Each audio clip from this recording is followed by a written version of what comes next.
It's Femi Lambers, and this is a very different style of video, clearly.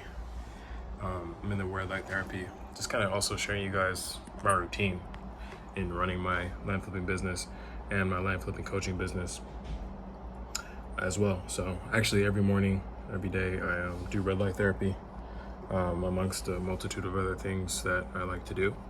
But I'm just gonna talk to you guys for around 12 to 15 minutes, maybe even more, about what it takes to consistently sell properties on the market, because a lot of people have those questions for me, and a lot of people are always wondering, like, what happens if you don't sell your property on the market? Like, has it ever happened to you? Have you ever been stuck with a property, anything like that? The answer is no. And the reason why is because all these things are predictable with data. I tell very distinct stories in all of my listings, and I use very specific land brokers depending on the property type as well.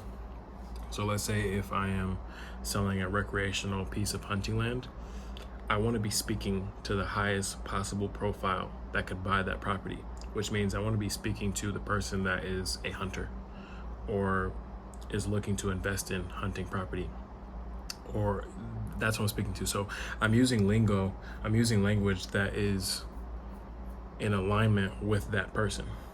What kind of language do they like? What kind of game do they want to hunt? What would they want on their property? That's what I have to think about before I even buy a property. How am I going to market this to the marketplace? Because really, we don't make money until we sell the property on the market. So what you need to be thinking about when you're getting properties under contract is, how do I market this to the marketplace so that it sells as fast as possible? That's what you need to be thinking about. And if you can continuously think that way, then you're going to continuously sell properties. It's going to be extremely easy. So by the same token, if I'm selling a piece of property that is residential, I'm speaking to a builder. How do I speak to the builder in the best way?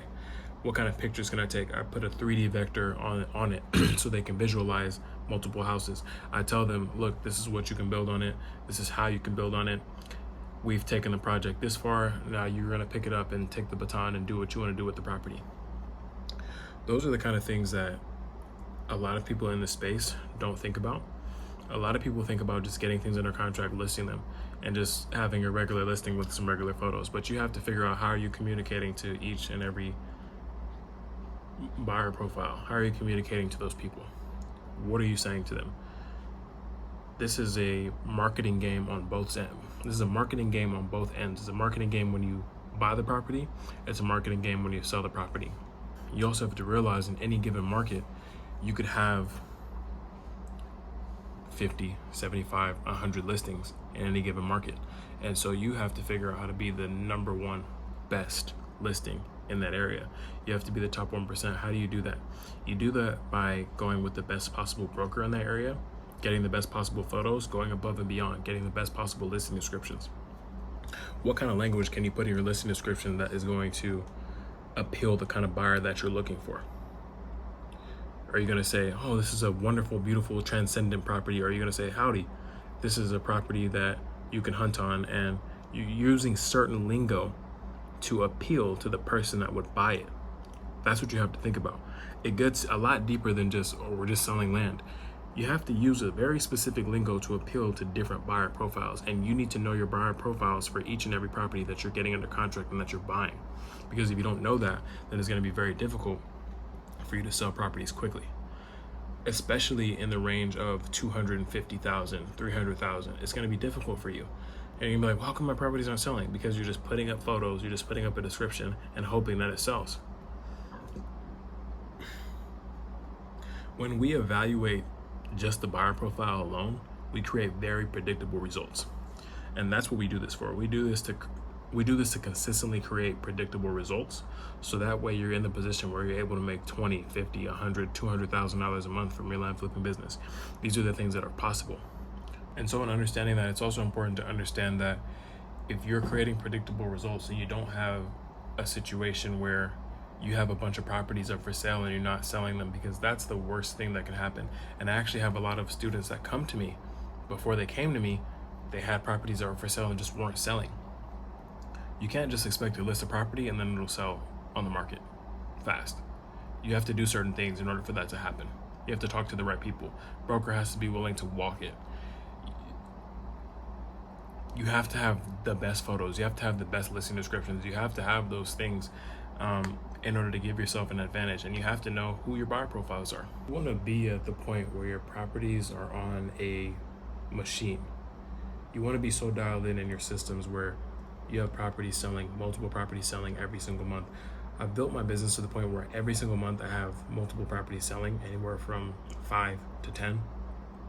And these profits are anywhere from $15,000 to $75,000 plus in profit per deal, right? And so that is where you want to be. And the reason why I was able to get there is because I figured out very quickly how to sell properties consistently on the market, depending on the market, how to make the right connections with the right brokers, how to get them to walk the property even before they get paid, how to dial in the system so that way buyers are consistently coming. So the other thing too is picking the right kinds of properties. You cannot expect to sell a property really fast if it has all these issues with it. And so you have to be very selective in what you buy, what you acquire, as I am. Every single time you get a property under contract, you have to think, who are the top 3 people that buy this? What does that avatar look like? What does that profile look like? Who are the top 3 people that buy this? And if you don't have any answers, the odds are it's not a great deal, right? You want to, especially when you're starting your career, you want to enter in on great deals, because that's going to build your confidence up. It's going to build your reputation up. You want to enter in on great deals. When you start, you don't want to be like buying things that are landlocked, buying things that don't have good road frontage, buying things that are sloped, buying things that are rigid. You don't want to be doing that. You don't want to buy things that have floodplains on them or have marshlands on them. That's not something that you want to do. You want to be at the point where you're buying quality deals and selling quality deals consistently, and you do that by picking the right market. So every single component in this business is intertwined in one way. There's not just like, okay, it's this, this, and this. All of this actually ties in together. You also need to ask yourself how you can potentially add value to any of your properties to speed up the disposition process. And this is something that can be very crucial to you selling a property very quickly. Let's say, for example, you get a perk test on a property before a buyer even asks for it, right? Or you get a survey before a buyer even asks for it.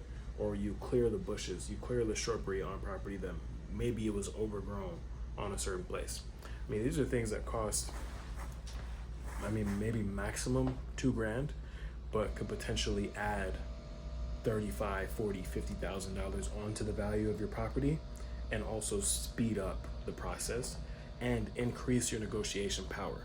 Because when you start getting offers on your properties, you need to have things to negotiate on, right? I want a faster closing date. I want $10,000 more.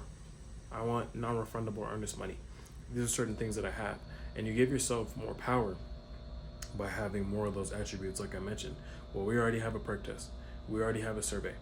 You want every property that you sell to be a championship property in the eyes of the buyer. If you can have every single property that you sell be a championship property in the eyes of every single person that you sell to, that's when you put your deals on a conveyor belt. That's when you start selling things consistently. Because once you figure it out, once you get the proof of concept, once you cash the first check, once you get the first wire transfer, it's like you open yourself to a whole new world. And then you realize, wow, all I had to do was get this perk test. All I had to do was get this survey. All I had to do was clear these bushes. All I had to do was make a counter offer.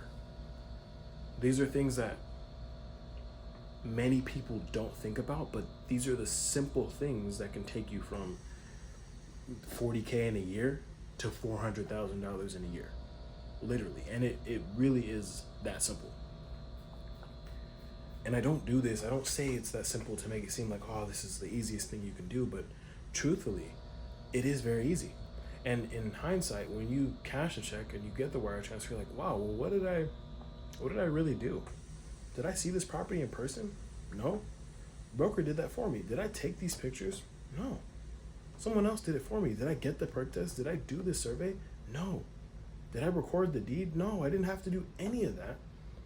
All I had to do was talk to a seller, allow them to trust me, help them to trust that I'm going to perform on the day of closing, close on the property, list the property on the market, and sell it. And I had a multitude of help from local people consistently in getting me there. So really, like, when you think about the amount of money that you could potentially make by doing this, I mean, 50K in a deal, 100K in a deal, so on and so forth, you're really doing very minimal work to get to that point. And that's how it should be. You shouldn't have to do a lot of hard work to get to the point where you're making 200 grand, 400 grand, 500 grand a year. And it's very important for me to be able to dispel any lack thereof, and that I have to work so hard and just to make 200 grand. I'm not bashing the $200,000, but when you watch my content, you will be challenged to think bigger, and you will be challenged to, like, that should be your benchmark. 150 grand, 200 grand. For every single one of my students, that's the benchmark. You guys should be at 150K profit, 200K profit, depending on your goals, depending on where you want to be in life, but that's a very attainable goal. So ultimately what this is about is you asking yourself, who buys this property from me and why do they buy this property from me when you acquire the property? And if you continuously ask yourself that question and that question alone, you will consistently sell properties. I mean, you'll sell more properties than you would have ever even imagined. You'll sell more properties than you would have ever even imagined. Because honestly, you'd be surprised, but most land investors don't ask themselves that question. And then they end up with a ton of inventory, a shit ton of inventory that they don't know what to do with. They don't know how to offload it. And it becomes this thing of, well, I've got all this money in deals that I could close. I've got all this money in my pipeline, but you haven't closed anything. So if you haven't closed anything, then you don't have a business because you're not making money. And so it's very important to literally dispel and destroy all of the potential stuff and ask yourself the tangible questions that are going to lead you to consistently closing deals.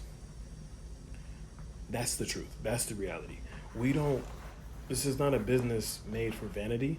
We're here to make money. I make these videos to help you guys make money. That's what I do. I built my coaching business to help you guys make more money and close more deals. I've already gotten to the point where I don't really need any more money. I don't need any more money. I can comfortably do the things that I want to do in my life. No problem, no worries. But I want to teach 1,000 other people how to do the exact same thing, and that's really what wakes me up every single day. I want to teach 1,000 more people to live that exact life and do what they want to do whenever they want to do it. Because I think it's very important, and I think that once you get there, you just become free. Once you're able to become financially free and do the things that you want to do, it's very easy to navigate through life.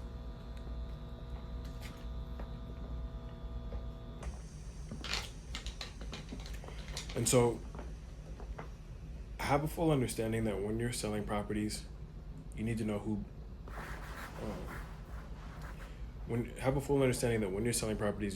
buys it.